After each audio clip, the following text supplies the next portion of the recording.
Um, we are going to use the Q&A function in Teams, and we've had some good days with this and some bad days with it. But we thought we would start by trying to set out exactly how it works, because it seems to vary according to the device you use, and really it seems what sort of screen size you've got. So what you should be able to see at the top of your screen where you've got the long line of icons, you should be able to see a Q&A button. And we have found that occasionally that can be hidden in behind the More button. So we're highlighting that. If you're on a particularly small screen, we have found it's been hidden away in some cases. So if you are able to press the Q&A button, it should bring up a, side screen on your menu. And from there, next to where your little icon is with your initials, probably, you're able to click there and identify if you want to ask a question or make a comment. That then opens up the dialog box where you can type your questions for us. They then come through to us and we can put them all together and hopefully ask any questions that are raised at the end. So if you have any thoughts as we go through the presentation, please feel free to add any questions as they come up or come to you, and we'll pick them up at the end. We just wanted to start the presentation with a very quick reminder for those who might be picking up this webinar as our first one. So what is this local plan? Well, all councils are required to prepare local plans which set out effectively the future of development in their areas, covering at least 15 years. Usually they do a bit longer, and they're required to identify what the strategic priorities are for the area, what the development needs are for the area in terms of homes and jobs and so on, identify sites to meet those needs, and the policies to guide the form of development that then takes place. So we're really focused on those policies at this particular webinar. We're required to review our plan at least every 5 years. And due to the current reforms the government are making to the plan making system, they've set us and quite a lot of councils a deadline of getting their plan ready for submission by the end of December next year, which seems a long time, but we'll now tell you what we've got to do in that time scale. So we started this plan actually around 5 years ago, and we've done 2 public consultations already. We did a first conversation in 2020 and a preferred options consultation in 2021. We then had some delays with our plan making process to deal with evidence issues like around water, which we discussed at our earlier webinars. But now we've reached the draft plan stage where we really want your input to help us shape what the plan is going to look like before we draft the final plan that we'd like to consult on and then submit with the consultation again in summer next year on that final plan before we'd send it off to government, who would examine it and say whether it's sound to adopt. We've published a complete draft local plan with about 100 policies. All of those policies are supported by evidence. We're consulting particularly on the local plan, a policies map which shows how it applies spatially. Sustainability appraisal and habitats regulations assessment can also be commented on, so they're technical evidence bases which support the policy making. Each policy also is supported by a topic paper where we set out a bit more background about how we came up with each policy and why we proposed what we did, and there's various other technical documents behind that as well to support the consultation. The plan starts with a vision and then a series of objectives which really start to draw together our big themes. Those themes have really been shaped by the consultation we've done so far, and that tree diagram has really become, I think, the key illustration for this plan. Now the tree shows 7 themes, and we've used those themes to draft chapters of the local plan. Each of those chapters has policies that would apply to relevant planning applications or guide the form of development that comes forward when we get planning applications. And what I'm now going to ask is my team to take you through each of those themes, describe some of the policies in them and some of the highlights of those themes to help you understand what you might wish to comment on. Thank you.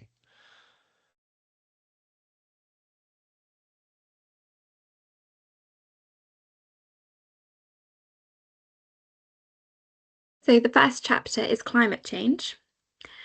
As an overview, this chapter sets out policies to reduce the impact of development on climate change and to adapt development to its impacts.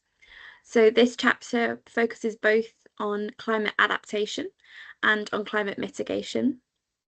The strategic priority is to help Greater Cambridge transition to net zero carbon by 2050. So the policies in this chapter are designed to achieve high environmental standards, to reduce water and to mitigate against climate change, and also improve the resilience to climate change as well. So just as a quick overview, the policies in this chapter are around sustainable development, designing for climate change, net zero carbon new buildings, water efficiency, integrated water management, managing flood risk, renewable energy, circular economy, and carbon sequestration.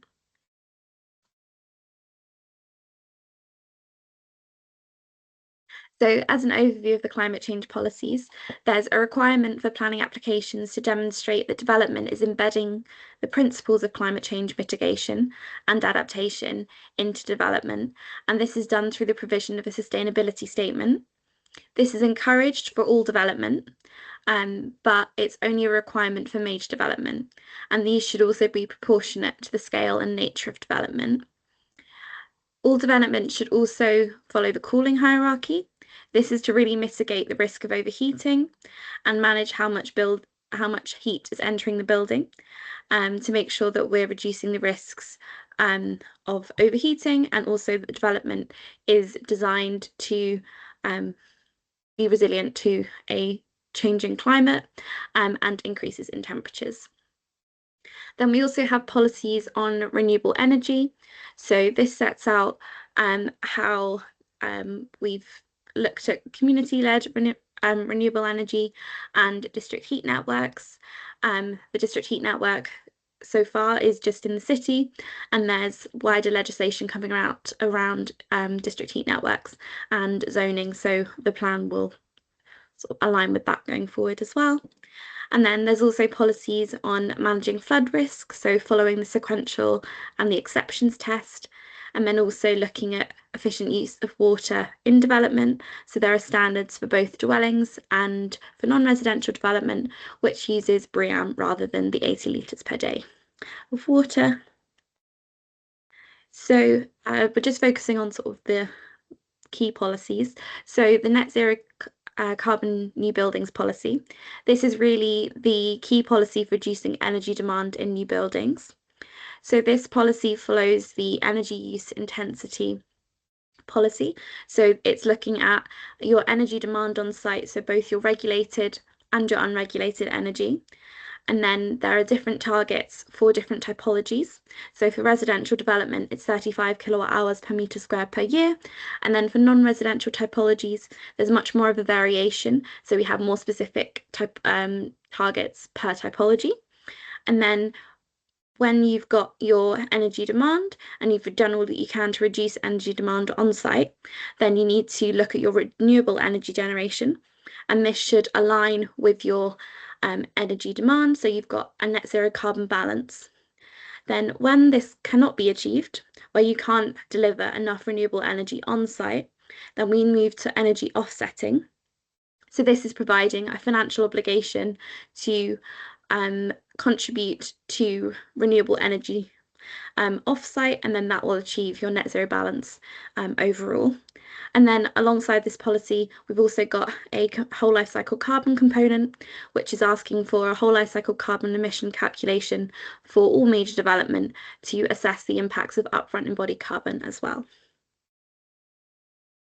Looking at water, we have the integrated water management policy, which has requirements for sustainable drainage systems. So this is making sure that the surface water risk is managed.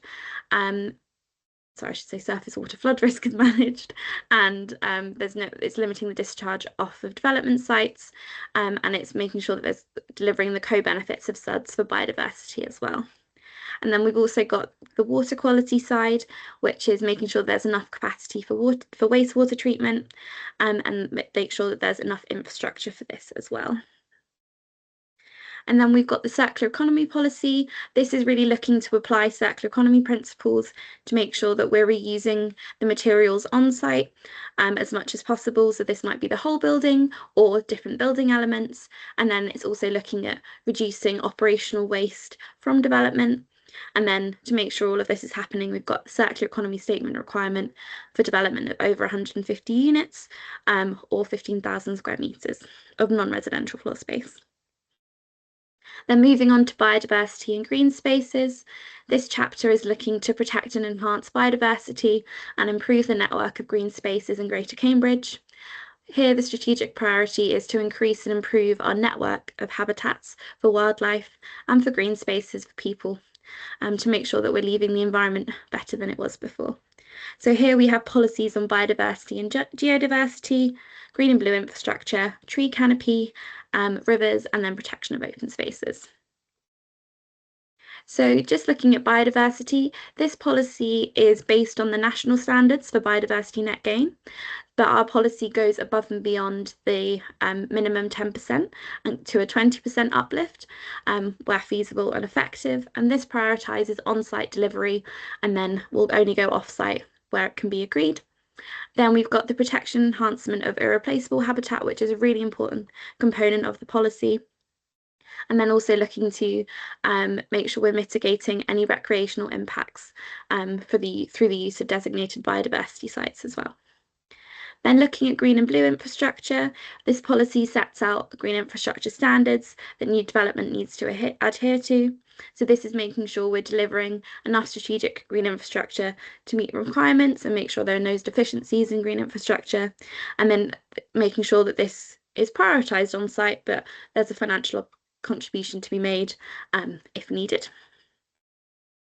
Then we've got the improving tree canopy cover policy, which is making sure that we're enhancing the tree canopy cover. There's targets in this policy to make sure that we're achieving this across Greater Cambridge and making sure that we're preserving and enhancing and protecting the existing trees and hedges and making sure that we're keeping the appropriate level of species and types of species as well to make sure that we're really protecting the trees in Greater Cambridge.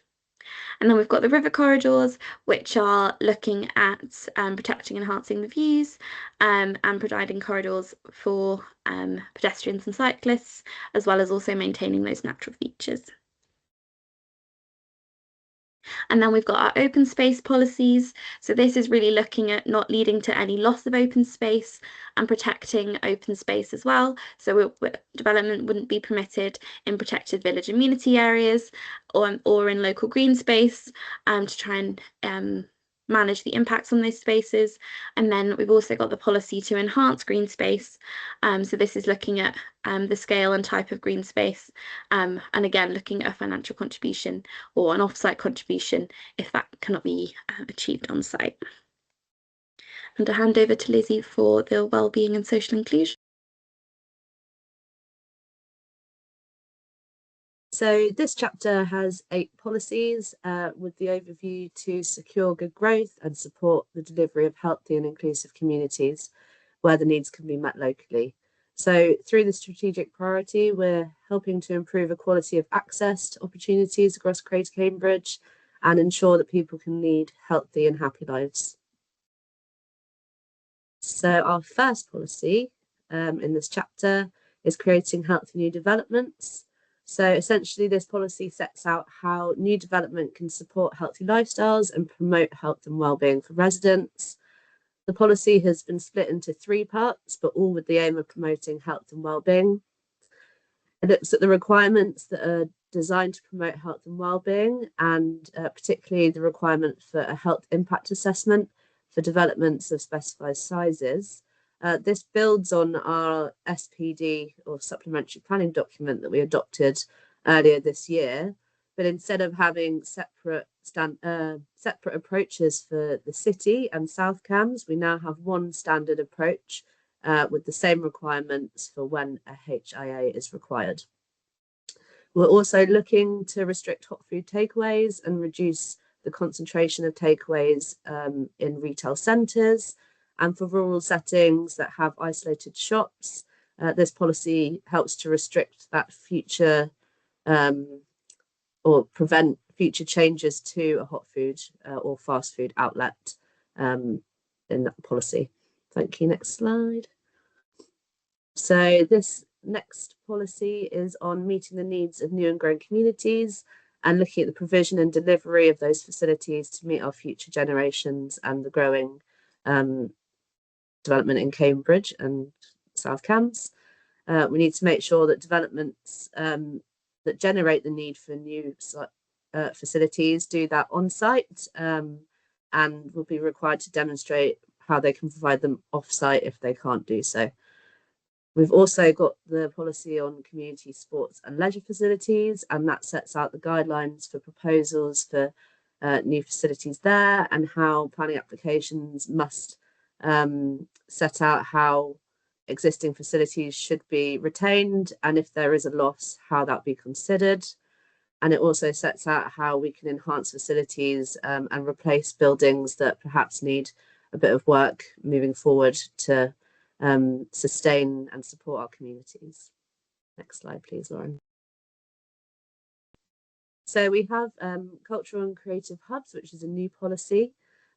Just generally, we're making sure that we're supporting a mix of cultural activities and creative arts and cultural organisations, whether that's public or commercial.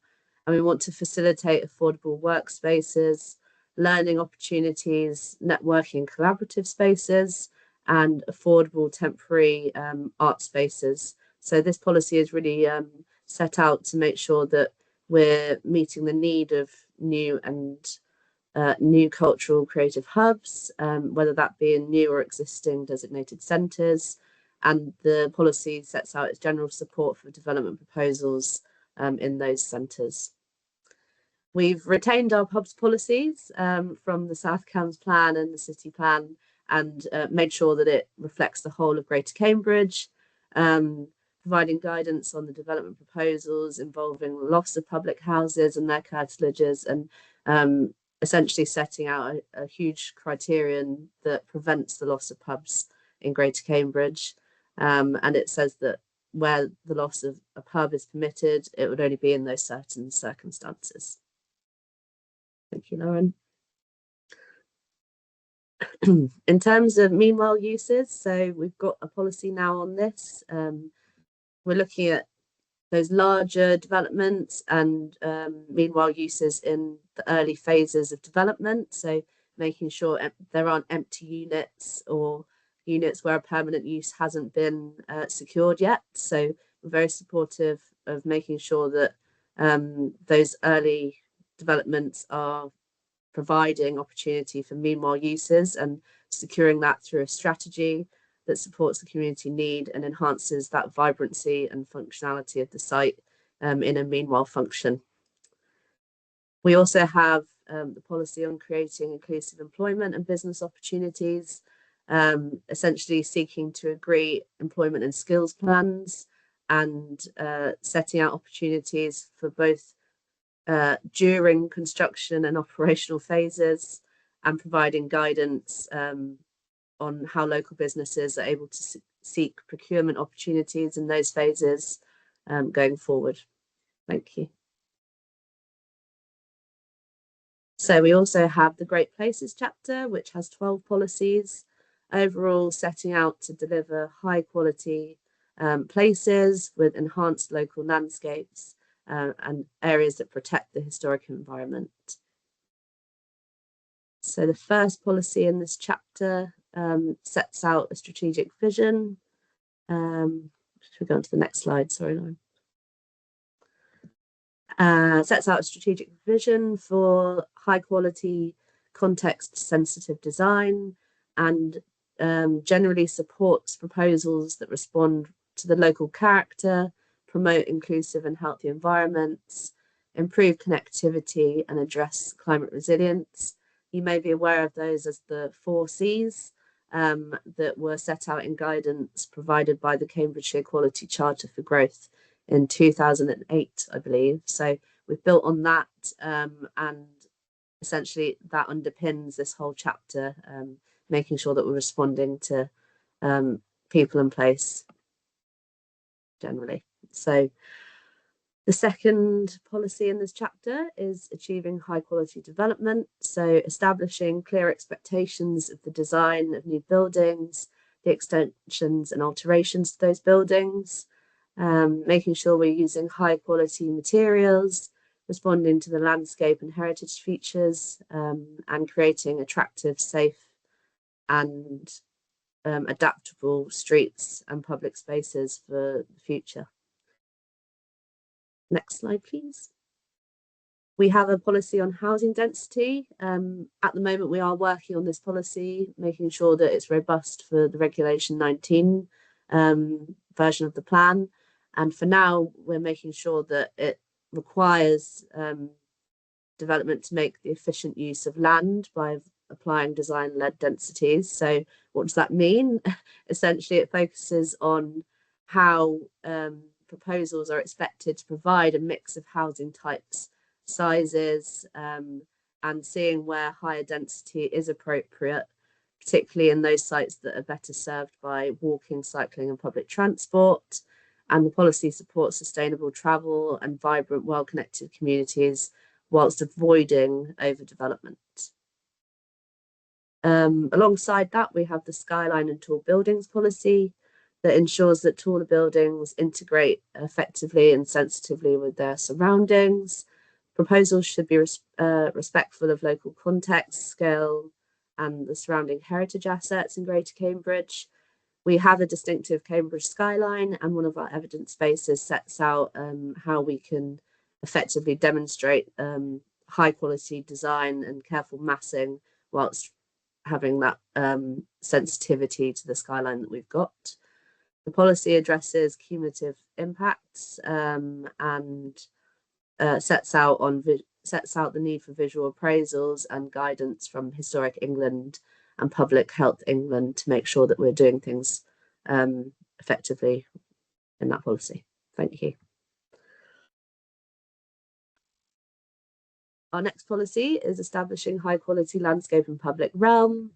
Again, building on that overarching people and place responsive design element. So making sure that we're delivering inclusive, climate resilient streetscapes, open spaces, and access to green infrastructure that supports that health and well-being, which we've threaded through our policies of the plan. We want to make sure that developments enhance connectivity, integrate biodiversity, and public art features within this policy. So making sure that we encourage our community identity and set out distinctive areas that are carefully designed and managed to create that safe, vibrant, and sustainable environment. Okay. Oh, yeah, sorry, I skipped one. You can tell I'm still recovering. Protection and enhancement of landscape character is also one of our policies. So ensuring that developments conserve and enhance the distinctive character of Greater Cambridge. It has a lot of elements to this policy, looking at how we can protect and maintain connections between built up areas and the countryside through our important countryside frontages, whilst also responding sensitively to topography, natural features, historic landscapes, and ultimately avoiding the cumulative harm and instead seeking opportunities to enhance our landscapes, very much guided by the Greater Cambridge Landscape Character Assessments. Our next policy is the historic environment. So this is an overarching policy that we've introduced since the first proposals. So essentially ensuring that development considers heritage assets and their setting, supporting heritage impact assessments again, and conserving and enhancing the character and significance of those distinctive heritage assets across Greater Cambridge. The policy emphasises the need to balance development needs, so social, cultural, and economic and environmental benefits, but also preserve the heritage that we have. Again, setting that out through our Greater Cambridge Historic Environment Strategy. So really building on what we have in the historic environment and preserving and enhancing it how we can. We also have adapting heritage assets to climate change. Again, climate is one of our key themes that's threaded through the policies. So we wanted to make sure that our buildings are responding appropriately to the changing climate. So this policy sets out how we can be energy efficient and climate resilient when improving our heritage assets. So as long as proposals do not harm the significant setting or fabric of an asset, retrofitting is supported. So that would be through different frameworks or equivalent guidance. And the policy supports reversing the past inappropriate interventions and reinstating those really important historic features that improve our resilience and add to the general heritage impact and heritage context and character of an area. Thank you.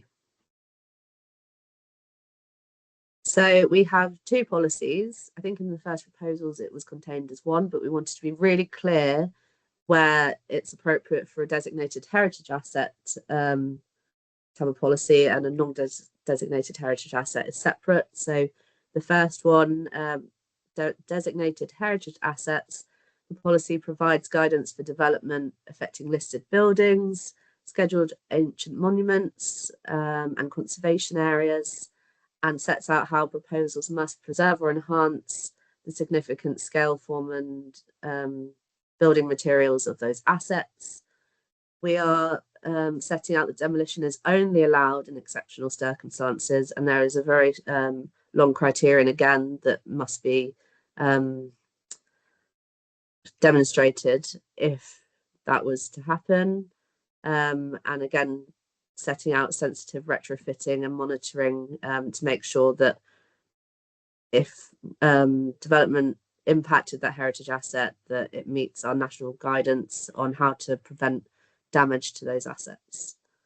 And then on the other side, we've got the non-designated heritage assets, so protecting those locally important assets that you may see designated through neighbourhood plans. So making sure we retain and enhance assets and contribute to that local character and identity and cultural value that we find that they have. Retaining them can also have positive carbon impacts compared to demolition. So making sure that we encourage applicants to identify non-designated heritage assets that we can add to the local list going forward. Thank you.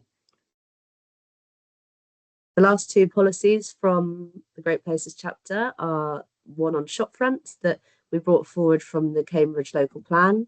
Our officers in development management found this to be a very helpful policy, particularly when you're managing the design of new or altered shopfronts, signage and security measures. So we wanted to make sure that covered the whole of Greater Cambridge, looking at the architectural features and making sure these are retained, and any new works or changes must respect that scale, style and character.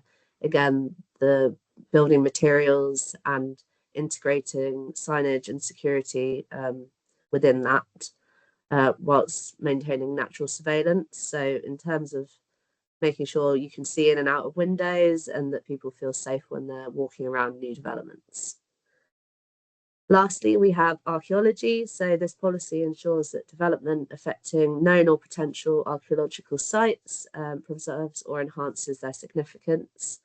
In terms of where preservation should take place, proposals must include assessments and records on these. So presumption in favour of in situ preservation of those scheduled monuments. And where it's not feasible, there needs to be an agreed programme of excavation, analysis and archive deposition. So making sure that going forward we effectively maintain and enhance our archaeology and involve our local communities in that. So looking at education, research and public engagement through these new archaeological discoveries. Thank you.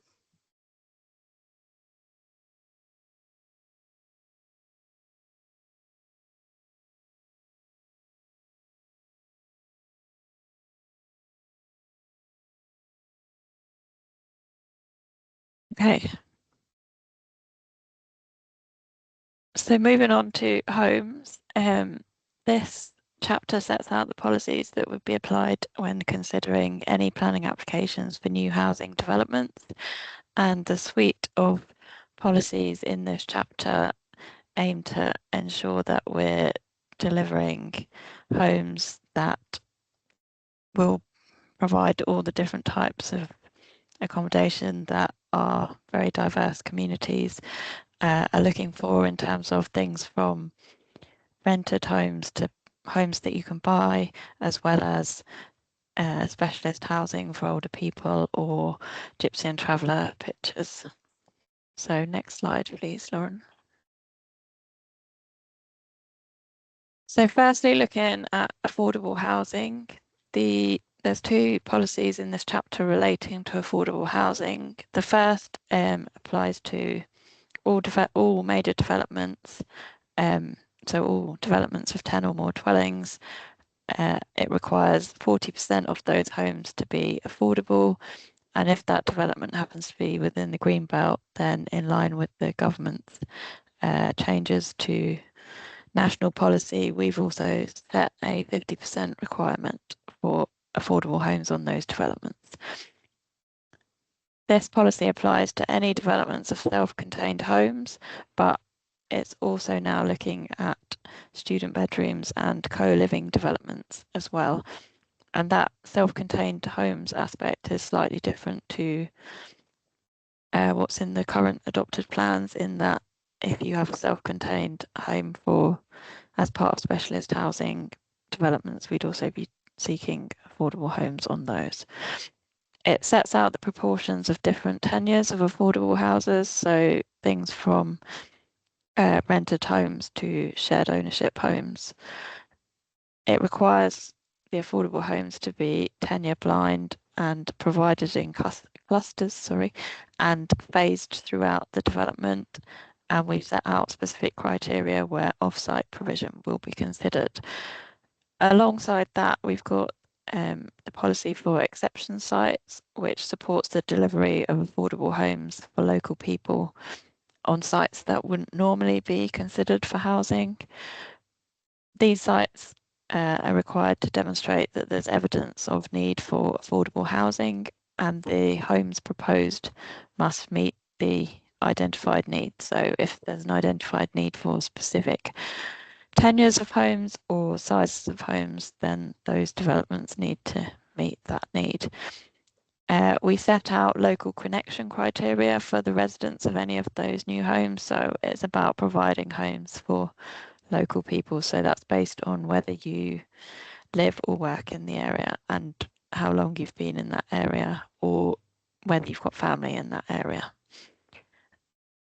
And we do allow for the provision of some market housing on those sites where that's needed for viability or deliverability. Next slide, please. So we then have policies in relation to the kind of wider types of housing to be provided. So there's a policy requiring a mix of sizes and types of housing on major developments. And that sets out a specific mix in terms of a proportion of your development that should be 1, 2, 3, 4-bed homes.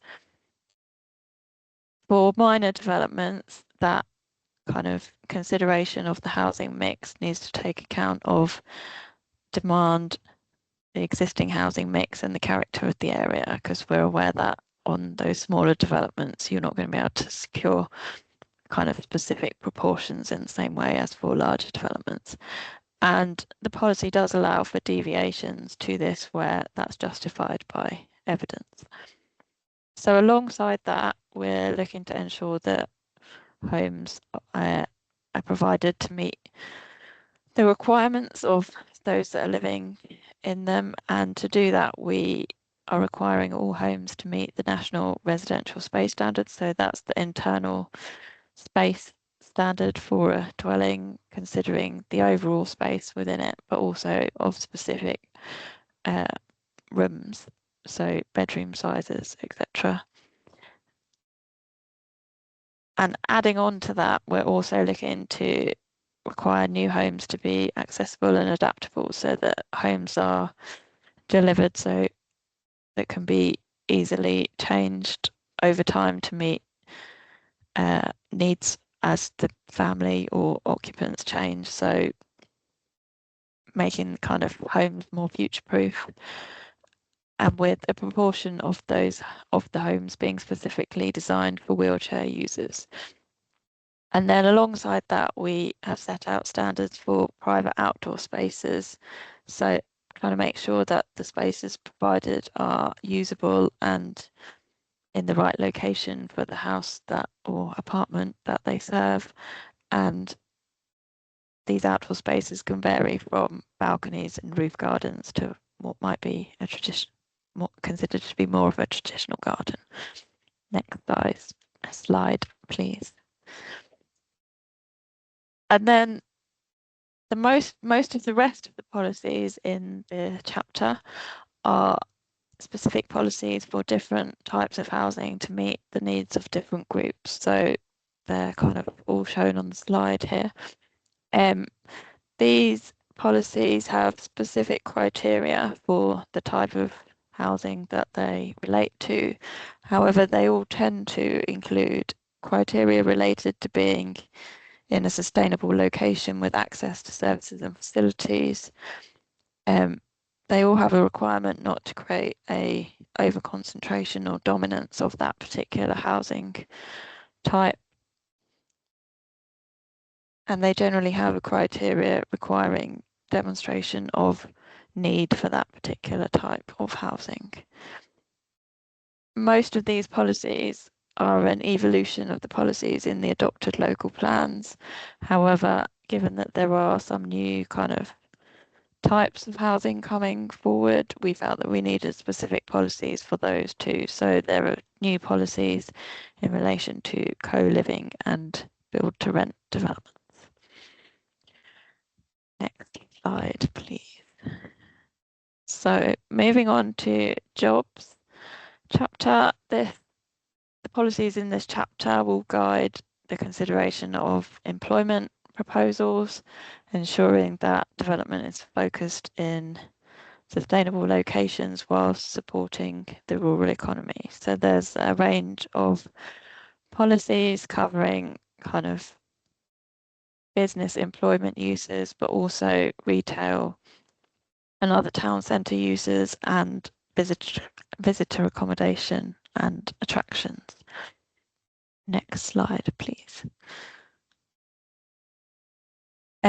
So for the purposes of the local plan, employment development are those for offices, research and development, industrial and storage and distribution uses.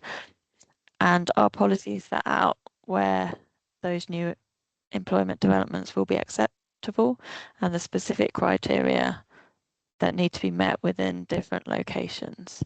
So you'll see that it says outside of Cambridge, the policy is seeking to balance the need to support the rural economy and local job opportunities with the need to restrict unsustainable business development, minimise harm to the landscape and maintain the local character.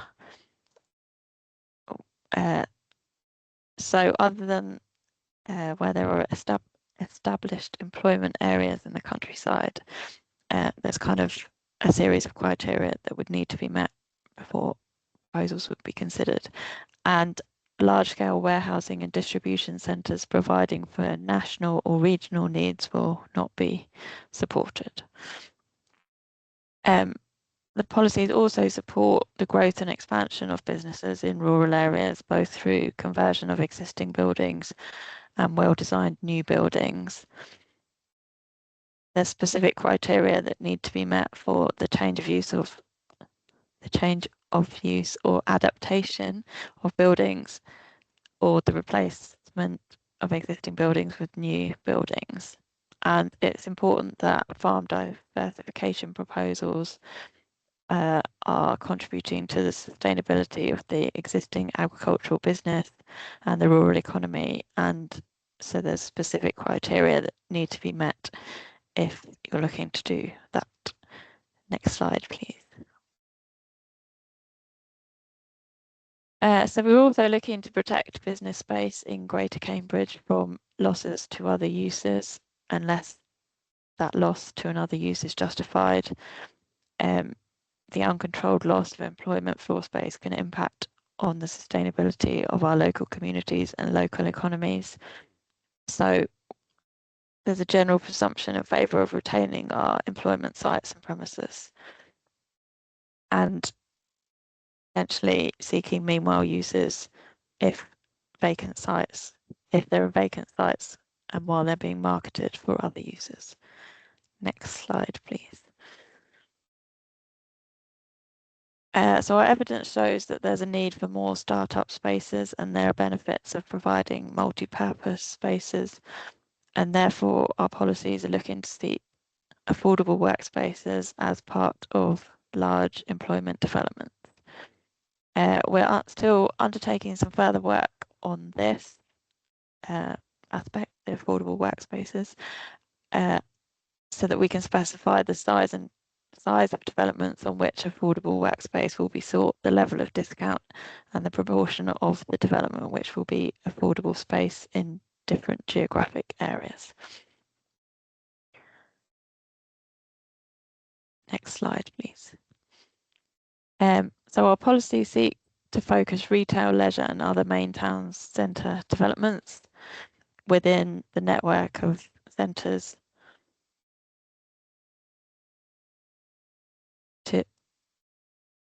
to support their vitality and viability while supporting local service provision. So seeking to kind of direct retail and other town centre users to Cambridge before smaller local centres further out. It also sets out the requirements for proposals that would result in the loss of retail or other main town centre uses, and specific requirements if you're intending to provide residential developments in those town centres. Next slide, please. So our evidence has identified a need for further visitor accommodation, and therefore we've got a policy that supports new accommodation in specific locations. Visitor accommodation includes a range of accommodation from hotels and hostels to apart hotels and serviced apartments. In terms of visitor attractions, Cambridge could potentially benefit from the diversification of attractions, including enhanced provision for families. However, major theme parks and other national profile developments will not be appropriate. And within South Cambridgeshire, the policy is intended to support the district's existing attractions and assets. Next slide, please. So the final chapter theme is infrastructure. The policies in this chapter require infrastructures to support development proposals, and as you can see from the strategic priority, we seek to plan for transport, water, energy and digital networks and health, educational, cultural facilities in the right places and built at the right times to serve both our existing and growing communities. Next slide. So the Sustainable Transport and Connectivity Policy details how the transport impacts of development should be managed and how new development should be located, designed and connected to the transport network to enable travel by sustainable modes. Our policies also set out the requirements for cycle and car parking, including infrastructure for electric vehicle charging, and the provision for car and cycle parking must be justified through a vision-led assessment using a design-led approach on a site-specific basis. Next slide, please.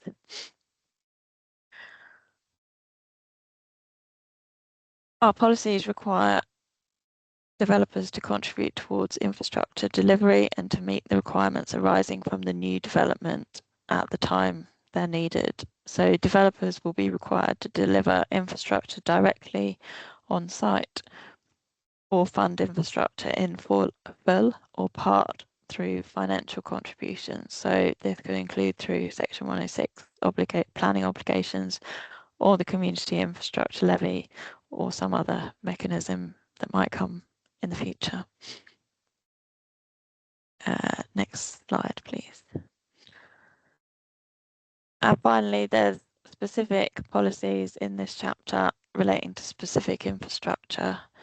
So there's policies that require developments to enable the consolidation of goods to support local deliveries and to provide digital and telecommunications infrastructure.